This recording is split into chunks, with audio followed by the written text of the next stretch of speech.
E aí, pessoal, tudo tranquilo? Belezinha? Como prometido há umas aulas anteriores aí, a gente estava falando das razões e das razões especiais, né? A gente falou de velocidade média e falamos de densidade demográfica. Hoje a gente vai falar de escala, né? Fiquei devendo essa para vocês, que é uma das razões especiais. Lembrando que razão, ela relaciona dois itens, duas grandezas, né? O que a escala relaciona? O tamanho do desenho com o tamanho real.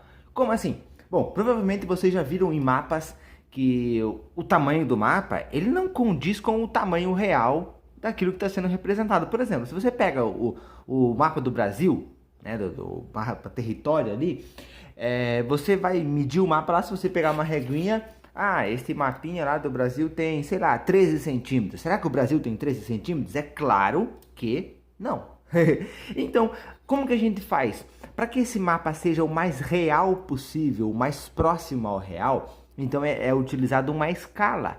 Ou seja, a escala é quando faz uma comparação e fala o seguinte: olha, a cada 1 centímetro aqui do desenho do mapa, do desenho pequeno, ele representa a tantos metros no tamanho real. E aí você tem uma noção. Por exemplo, vamos supor que eu tenho aqui, sabe aqueles carrinhos, por exemplo? Eu não tenho aqui agora um carrinho pequenininho, tá? Mas aqueles carrinhos, por exemplo, é construído em escalas, tá bem? Então o que acontece? Vamos supor que eu meço aqui, vamos supor que isso aqui, essa caneta, ela é um protótipo, ela é uma miniatura de uma caneta gigante. E eu quero saber o tamanho dessa caneta gigante. Então eu meço aqui, por exemplo, a tampa. A tampa ela tem aqui aproximadamente 3 centímetros, ponto 7. Se eu souber a escala, eu consigo dizer para você qual é o tamanho real, o tamanho na vida real da tampa dessa caneta. Então a escala é para que se compare o desenho, né, com o tamanho real. Sabe quando a gente faz esse trabalhinho de maquete? Quanto mais dentro de uma escala tiver, mais real vai ficar a tua maquete, tá? Então a gente vai falar de escala agora. E a escala relaciona o tamanho do desenho com o tamanho na vida real, tá? Desta seguinte forma, lembre-se que essa formulazinha, ela nada mais é do que uma equação em que junta três itens: o tamanho do desenho, o tamanho real e o E de escala.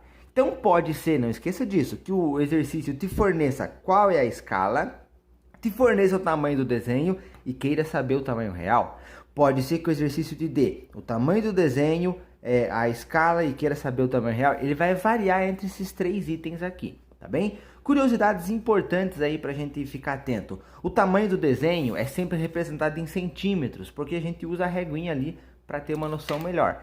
Enquanto isso, o tamanho real sempre em metros, tá bem? Então a escala vai ser desta forma. A gente vai fazer um exemplo para vocês verem como é bem simples, tá bom? Vamos lá? Esse será nosso exemplo. Olha lá. Em um mapa, a distância entre duas cidades é de 4 centímetros. Então vamos supor que você pegou o mapinha lá e mediu, né? 4 centímetros. Beleza, essa distância aqui, ó. Só que no tamanho real, na vida real, essa distância é de 20 quilômetros. Qual é a escala desse mapa, então? Bom, vamos calcular aqui, né? Vamos escrever isso, ó. Então o que a gente sabe? Que a escala é o tamanho do desenho dividido pelo tamanho real. Tá certo? Porém, sabemos que o desenho tem que estar em centímetros e o tamanho real tem que estar em metros. Aí vale a pena lembrar disso aqui, né? 20 quilômetros são quantos metros? Lembra lá que cada quilômetro são 1000 metros? Então 20 quilômetros são 20.000 metros, tá certo? Como é que vai ficar a nossa escala então? Deixa eu puxar um pouquinho para cima aqui, ó. Vai ficar o seguinte, ó. Escala é tamanho do desenho, 4 centímetros. Tamanho real, 20.000 metros. O que a gente faz? Deixa a escala assim? Não. A escala ela é sempre representada na forma de fração e preferencialmente com esse numerador 1. Então a gente tenta simplificar o máximo possível. O 4 e o 20.000 dá para dividir por 4. Então vamos simplificar esse carinha aí por 4, né? Vai ficar assim então, ó. Escala é 4 divididos por 4, 1. 20.000 divididos por 4 dá 5.000. Então eu posso escrever a escala desse jeito, ó. A escala é de 1 para 5.000. O que quer dizer 1 para 5.000, galera? A cada 1 centímetro do mapa corresponde a 5.000 metros no tamanho real. Fácil, né? Outra curiosidade aqui é que escala pode ser escrito assim, ó. 1, 2 pontos, 5.000. Se vocês pegarem um mapa, vão lá no livro de geografia, peguem um mapa e vão ver lá, provavelmente ela esteja neste formato aqui. Que quer dizer a mesma coisa, né? A divisão e a fração representam a mesma coisa. Então aqui, não se esqueça, o 1 aqui em cima é o desenho, 1 centímetro, e aqui é o tamanho real, está representado em metros. Beleza? Fácil, né? Tranquilinho? Vamos para mais um assunto? A gente vai falar agora sobre grandezas diretamente ou inversamente proporcionais. Fique tranquilo, é simples, tá? É legal de fazer, não é difícil não, preste bem atenção. Eu quero começar aqui com um exemplo para vocês. Imagina o seguinte, tem uma fábrica, tá? Que ela produz latas, sei lá, lata de leite condensado, lata de alguma coisa, principalmente de comer, porque é mais gostoso de falar, né? Então, ó, imagine que o seguinte, nós temos um comparativo aqui, ó, número de latas e tempo, lembrando que esse tempo está em horas, tá? Então, observe o seguinte, a cada 3 horas são produzidas 36 latas, a cada 4 horas são produzidas 48 latas, a cada 5 horas são produzidas 60 latas, a cada 10 horas são produzidas 120 latas. Observem o seguinte, ó, se aqui aumentou o número de latas, o que aconteceu com o número de horas? Também aumentou. Dá para perceber isso? Ele aumenta aqui, ó, aumenta. Aumentou o número de latas, aumentou o número de horas, tá certo? Então, quando nós observamos que as duas grandezas, no caso as grandezas aqui, ó, o número de latas é uma grandeza, tempo em horas, né, também é outra grandeza. Quando nós observamos que as duas grandezas aumentam ou diminuem juntas, nós dizemos que são grandezas diretamente proporcionais.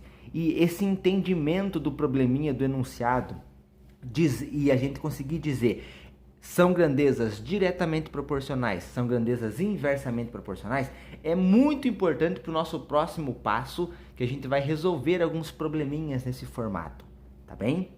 O que eu quero finalizar aqui com vocês é o seguinte, observem que quando nós dividimos o número de latas pelo número de horas, nós vamos encontrar o quê? 36 divididos por 3, 12. 12 latas por hora. 48 divididos por 4 dá 12. 60 divididos por 5 dá 12. 120 divididos por 10 dá 12. Então repare que nós temos aqui o que nós chamamos de constante de proporcionalidade ou razão de proporcionalidade. Nós podemos afirmar o seguinte, olha, de acordo com esses dados, com essas informações, nós sabemos que a cada hora são produzidas 12 latas. Vamos supor então que alguém perguntasse para você, e o seguinte, que tal que essas máquinas aí vão trabalhar por 200 horas? Dá para calcular quantas latas elas vão produzir? Claro, se eu sei que produz 12 latas a cada hora, se eu quiser saber 200 horas, multiplica por 200. Quero saber 50 horas, multiplica por 50. Tá certo? Então, a gente existe aqui uma relação, tá? Então, anotem lá que nesse caso, ó, 12 é a constante de proporcionalidade. Beleza? Então, memorize o seguinte, o que são grandezas diretamente proporcionais? É quando tudo aumenta ou tudo diminui junto. Se uma grandeza aumenta e a outra também, podemos afirmar que são grandezas diretamente proporcionais. Ok? Então, uma aumentou, a outra também vai aumentar, tá certo? E claro, elas sempre vão aumentar na mesma proporção. Neste caso aqui, neste exemplo, nós temos que a proporção é 12. Como é que eu faço para descobrir essa proporção? Divide uma grandeza pela outra, e aí você vai ter a tua proporção, tua constante de proporcionalidade. Beleza? Vamos ver agora o contrário, tá? Chamadas grandezas inversamente proporcionais. Já vamos entender. Vamos lá. Olha, então é o seguinte, ó, Marta, eu quero começar com um exemplo, acho que é mais fácil entender isso aqui com um exemplo. Vamos falar das grandezas inversamente proporcionais.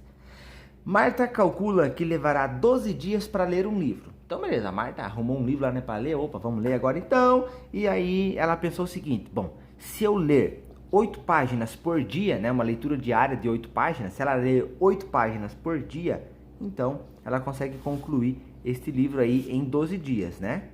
Então, observe o seguinte. Primeiro item. Nesse caso, eu consigo calcular quantas páginas tem esse livro, não consigo?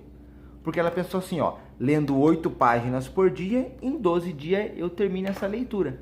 Então eu vou fazer o seguinte, se eu multiplicar 8 por 12, 8 páginas em 12 dias, então vai dar 96, né? 96. Então eu sei que tem 96 páginas, ok? Então só pra gente se organizar aqui, ó. Agora uma pergunta, galera. E se ela ler 16 páginas por dia? Ó, ela tinha pensado o seguinte, vou ler 8 páginas por dia. Mas aí ela pensou assim, bom, o que será que vai acontecer se eu ler 16 ao invés de 8? Pensem vocês aí um pouquinho. Ela vai ler mais páginas por dia, né? Ela tinha pensado em 8. Com 8 páginas por dia, em 12 eu termino. E se ela ler 16 páginas por dia? Concorda que ela está lendo mais páginas por dia? O que vai acontecer? Vamos só observar uma coisa aqui, galera. Ó, eu vou fazer o seguinte, ó. Eu vou pegar o 96 e vou dividir por 16. Tá certo? Porque ela vai ler 16 páginas por dia, né? Vamos ver então quantos dias ela termina de ler. 96 dividido por 16 dá 6, ó. 6 vezes 16 dá 96. Então ela levaria 6 dias. Olha que doido que foi agora. Nós aumentamos o número de páginas por dia. O que aconteceu com o número de dias? Diminuiu. Tá vendo? Ó, o que nós tínhamos assim, ó. Vou fazer uma tabelinha aqui embaixo, ó. Observe. Nós tínhamos assim, ó. Número de dias e páginas por dia, certo? Ela tinha pensado inicialmente assim, ó. Se eu ler 8 páginas por dia, eu termino o livro em 12 dias. Porém aí, no exemplo ali, ela pensou o seguinte, bom, e se eu ler 16 páginas por dia? A gente viu que ela acaba lendo em 6 dias, tá certo? Bom, vamos continuar aqui, ó. E se ela ler 4 páginas ao invés de 16 ou de 8 que ela tinha pensado inicialmente? Então, 96 divididos por 4, vamos descobrir agora. Posso pegar o 9, né? 9 divididos por 4 vai dar 2 vezes 4, 8, sobra resto 1. Baixamos o 16 e dá 4, né? 4 vezes 4, 16. Olha o que aconteceu. Ela vai demorar 24 dias para ler, caso ela queira ler 4 páginas por dia. Então, observe o seguinte. Se ela ler 4 páginas por dia, ela vai demorar 24 dias. Galera, o que eu quero chamar a atenção aqui, ó, vamos só separar, né, deixar mais bonitinho aqui essas informações. Repare que, no momento que ela decidiu ler o dobro de páginas por dia, ó, ela aumentou aqui, né? Ela aumentou o número de páginas. O que aconteceu com o número de dias? Diminuiu. E ele aumenta e diminui na mesma proporção. Assim como ele dobrou o número de páginas, ele diminuiu na metade o número de dias, concordam? Ó, era 8 que ela tinha pensado inicialmente, né? Ela aumentou o dobro, foi para 16 páginas por dia. O que aconteceu? Diminuiu exatamente a metade. E olha que legal o que vai acontecer aqui, galera. Ó, depois ela pensou, bom, mas e se eu ler só 4 páginas? Do plano inicial dela, ela tinha pensado em ler 8, ela pensou, não, vou só ler somente 4. Então, ela diminuiu, né? Ela diminuiu. Diminuiu exatamente a metade, não é mesmo? E o que aconteceu com o número de dias? Eram 12, foram para 24. Aumentou, né? Aumentou quanto? Exatamente o dobro. É isso que nós dizemos do inversamente proporcional. Uma aumenta, a outra diminui, só que na mesma proporção. Se uma aumentou o dobro, a outra diminuiu a metade. Se uma diminuiu a metade, a outra aumentou o dobro. Qualquer que sejam as grandezas inversamente proporcionais, vão ser sempre assim. Então, enquanto uma grandeza, por exemplo, o número de páginas aumentou, o número de dias diminuiu. Enquanto uma grandeza, que é o número de páginas, diminuiu, a grandeza dias aumentou. E elas sempre aumentam ou diminuem na mesma proporção. Ou seja, se ela ler 3 vezes mais páginas por dia, ela vai terminar de ler em 1/3 de dias mais rápido. Vai dividir por 3. Se multiplicou por 4 o número de páginas, vai dividir por 4 o número de dias. Então, sempre na mesma proporção. Beleza? Então, é isso. Ó. Grandezas diretamente proporcionais, as duas grandezas aumentam ou diminuem juntas e na mesma proporção. Se uma é o dobro, a outra é o dobro. Se uma é o triplo, a outra é o triplo. Já grandezas inversamente proporcionais, enquanto uma aumenta, a outra diminui. Faz exatamente o contrário. E também na mesma proporção. Se uma é vezes 2, a outra é dividido por 2. Se uma é vezes 3, a outra é dividido por 3. Tranquilo? Simples? É isso, galera. Beleza? É só isso por hoje. Anotem tudo, bonitinho. Qualquer dúvida, vocês podem me chamar. Valeu? Tchau, tchau pra vocês, galera. Um abraço.